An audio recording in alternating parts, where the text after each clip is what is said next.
fires me illegally, ends up paying for it. Smell that?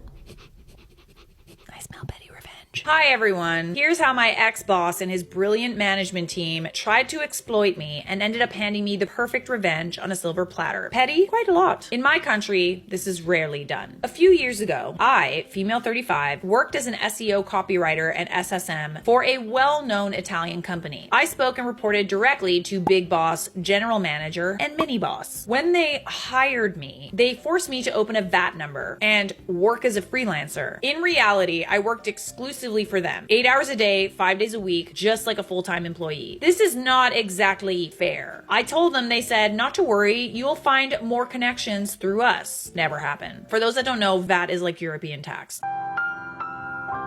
I did my job impeccably, always on time, never missed a deadline, and received plenty of praise from management and customers via emails and messages. The twist. The mini boss's girlfriend and the big boss's mistress, yes, both on payroll, were hopeless at their jobs. They made mistakes, dumped their work on others, and only survived thanks to their connections. I didn't hide my opinion, especially when their mistakes meant more work for everyone else. After 7 months, out of nowhere, the mini boss tells me in person, no written notice, which is illegal, your services are no longer required. I asked to speak with Big Boss too, request denied. I smiled and said, this isn't over. He looked nervous and asked, are you threatening the company? I replied, threats are for people who aren't sure they'll win. I'm making a promise. It's just a matter of time. I love that. It's not a threat, it's a fact. With my lawyer, I started legal action for wrongful termination and labor law violations. Here's where it gets delicious.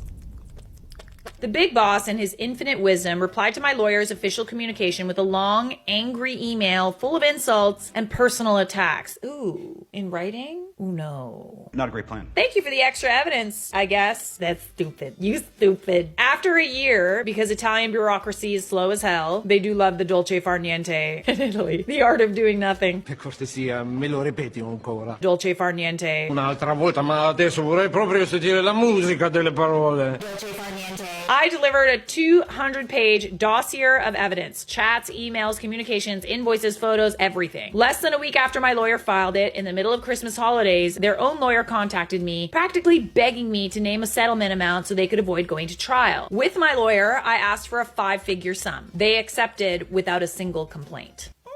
On the day of the settlement hearing, the judge actually congratulated me and my lawyer for how thoroughly we documented everything. You see? Keep the receipts. Put them in a nice little folder. Print them if you have to. Boil them, mash them, stick them in a stew. She then turned to my ex-boss and gave him a stern warning about his appalling conduct, adding, we're